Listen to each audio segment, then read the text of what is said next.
చేసిండు 20 చేసిండు తొట్టెలు చేసిండు పేరు పెట్టిండు అందరికి బట్టలు పెట్టిండు ఊళ్ళో అందరికి రాదు మన షావుకారు కదా డబ్బు ఉంది కాబట్టి అందరికి బట్టలు పెట్టిండు భోజనం చాలా ఘనంగా గ్రాండ్గా చేసిండు. నువ్వు వ్రతం చేయాలన్నా వ్రతం మర్చిపోయించుకోండి ఆయన మర్చిపోయి చేసిండు.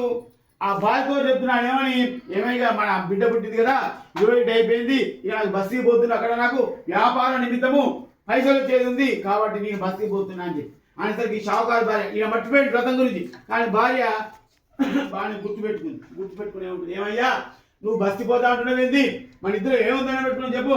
సత్యనారాయణ స్వామికి ఏముందన్న పెట్టుకున్నావు మనకు సంతానం కలిగితే అమ్మాయి కానీ అబ్బాయి కానీ ఎవరు బిడ్డా సరే ఒకటే వ్రతం చేస్తే మొక్కుకున్నావా మరి ఆ మొక్కు తీసుకోవా నువ్వు ఇప్పుడు మరి బస్తీ పోతా అంటే ఎట్లా వ్రతం చేయి వ్రతం చేసినా పో అని భార్య ఏం చేసి గట్టి పట్టుకుని అడిగేసరికి మళ్ళీ కోటాన్ని మళ్ళీ మాట తప్పిండు. హే వ్రతం లేదు గీత లేదు వ్రతం చేస్తాం అక్కడ నేను బస్తీ పోవాలి అక్కడ నాకు పైసలు వచ్చేది వ్రతం చేసిన సమయం లేదు నాకు తీరిక లేదు పిల్ల పెళ్లి పెట్టి వాయిదా పెట్టి ఆ పెట్టింది ఏం చేయాలి ఇప్పుడు పిల్లగా నా పిల్లకి పెళ్లి అయింది కదా రేపు ఇక 10 ఏళ్ళగా 5 ఏళ్ళగా ఆ పిల్ల పెళ్లి చేద్దాం సపరేట్ అని ఏం చేసిండు ఆ పెళ్ళని చెప్పిండు.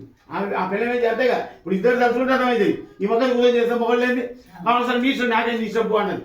సరే నా పిల్ల భార్య చెప్పిండు ఆయన బస్తీ బయలుదేరిపోయాడు. మరి బయలుదేరి విగ్రహంగా వ్యాపారం మీద బయలుదేరిపోయాడు.